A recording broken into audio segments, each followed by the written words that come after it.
안녕하세요, 오작가입니다.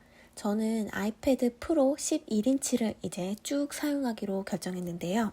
저는 원래 거거익선이라고 큰 거를 좋아해요. 그래서 맥북도 15인치고 핸드폰도 플러스가 붙은 거를 쓴다든가, 아이폰 11은 지금 이미 플러스랑 크기가 같아서 그냥 기본 11로 샀는데요.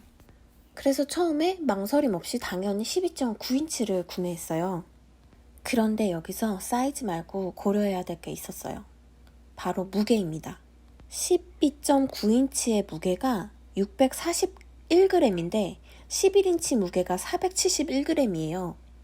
다시 말하면 11인치가 170g 정도 덜 나가요. 그런데 이 170g이 감이 잘 안 오잖아요.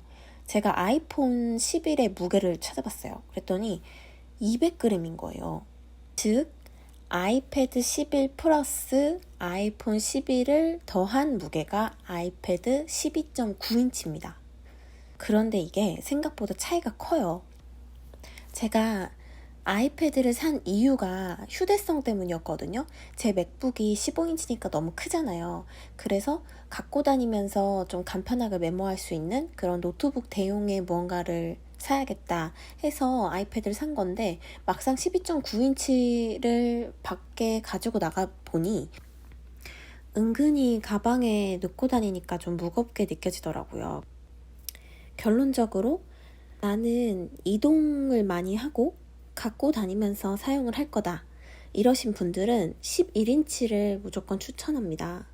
그럼 지금부터는 아이패드 프로 11인치와 12.9인치의 공통점을 얘기해 드릴게요. 의외로 다를 것 같았는데 같은 점들이 많아요.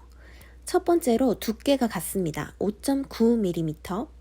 전원 배터리도 와이파이 사용 시에 최대 10시간으로 같고요. 오디오도 4스피커 오디오로 같아요.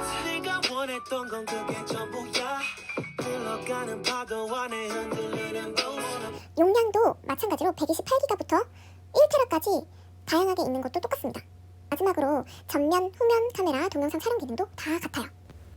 그러니까 결론적으로 아이패드 구매하실 때 사이즈, 용량, 무게 이 세 가지만 고려하셔서 내가 가장 중요하게 생각하는 부분에 집중을 하셔서 선택을 하시면 되겠습니다. 그리고 저는 키보드를 사지를 않았어요. 제가 갖고 있던 애플 블루투스 키보드를 연결해서 사용하기로 했고요. 애플 케어도 저는 한 번도 가입한 적이 없어요. 핸드폰, 맥북 이런 거 살 때도 그냥 가입 안 하고 조심스럽게 사용하면서 2년, 3년 썼습니다. 맥북은 거의 지금 5년 정도 썼는데 한 번도 AS를 하지 않았어요. 휴대폰 같은 경우는 좀 잘 떨어뜨리는 편이라서 2년이 지나면은 한두 군데가 고장나기 시작해서 그거는 좀 더 조심해서 써야 될 것 같아요.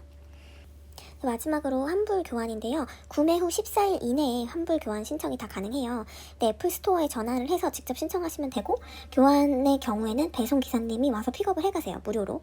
그리고 다시 반송 제품을 검수를 하고 그 후에 다시 배송을 해주기 때문에 3주 이상 걸린다고 생각을 하셔야 돼요. 만약에 3주가 너무 길다 하시면은 반품을 하고 나서 애플 스토어에 직접 가서 받겠다 이렇게 얘기를 하시면 아마 그분들께서 좀 처리를 잘 해주실 거예요. 네, 여기까지 아이패드 프로 11인치를 사용하는 이유였습니다.